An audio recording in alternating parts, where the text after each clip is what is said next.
Bulletin.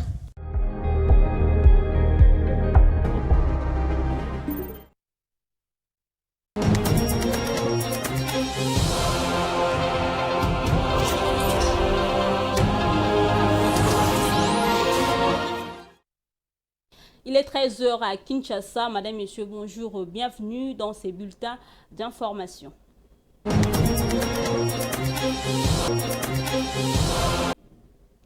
Une réunion stratégique s'est tenue dimanche au siège de l'Union sacrée dans la commune de la Gombe. Objectif, renforcer la cohésion et garantir plus de transparence au sein de la majorité présidentielle. Cette rencontre a réuni le présidium de l'Union sacrée, de membres du gouvernement ainsi que de leaders de partis et regroupements politiques. Suivez. Puis, à l'Union sacrée de la nation.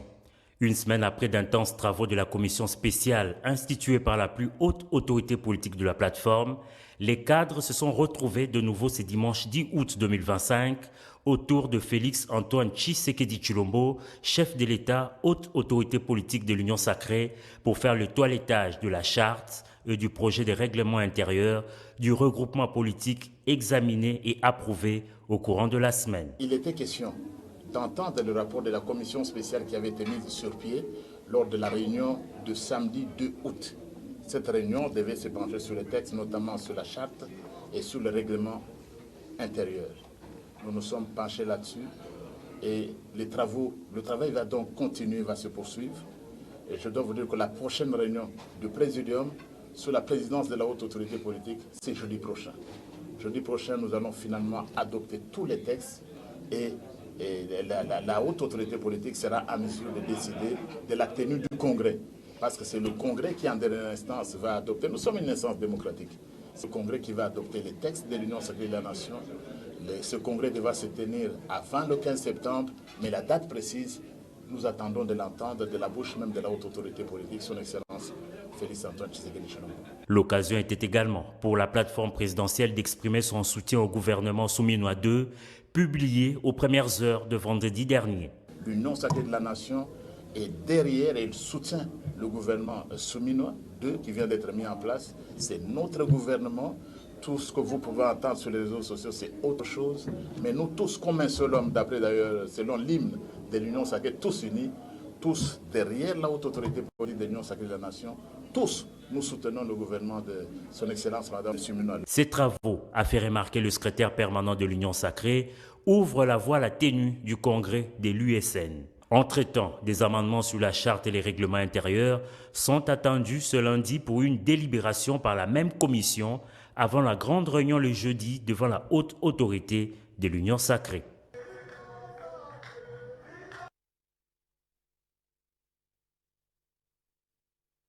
Et puis le gouvernement souminois a vu le jour depuis quelques heures avec un remaniement constaté alors que certains ministres ont été débarqués, d'autres ont été permutés à l'image de Jean-Lucien Boussa et Didier Boudimbou qui sont dans le registre deux indéboulonnables depuis l'arrivée de Félix Tshisekedi. Blaise Kouzola.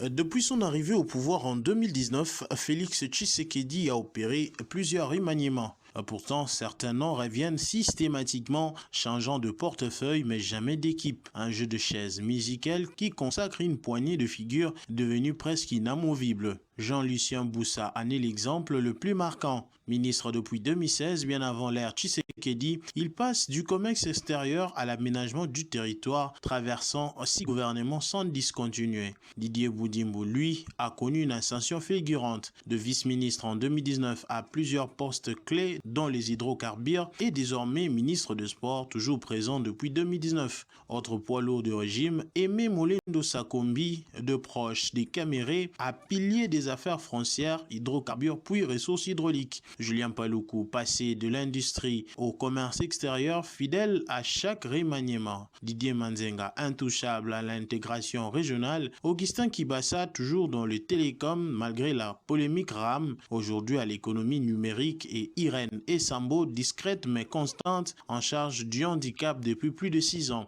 Enfin, de nouvelles figures confirment leur ancrage comme Moïndo Nzangi, aujourd'hui à l'agriculture, ou Guilain Julien Nimbo et Alexis Guissaro repositionnés sans être écartés. Dans l'opinion, plusieurs raisons sont avancées. Fidélité politique, poids régional, loyauté présidentielle ou encore reconnaissance de leur parcours militant. À cela s'ajoutent parfois des affiliations familiales ou stratégiques. Mais une chose est sûre, dans l'appareil d'État, certains visages semblent bel et bien indéboulonnables. Autre chose, le gouverneur de la ville de Kinshasa, Daniel Bumba, a annoncé le week-end dernier la fermeture imminente du site d'hébergement installé au stade Tata Raphaël pour accueillir le sinistré des inondations survenues en avril dernier. Une décision qui soulève des interrogations sur les conditions de retour et de réinsertion de familles vulnérables. Suivez.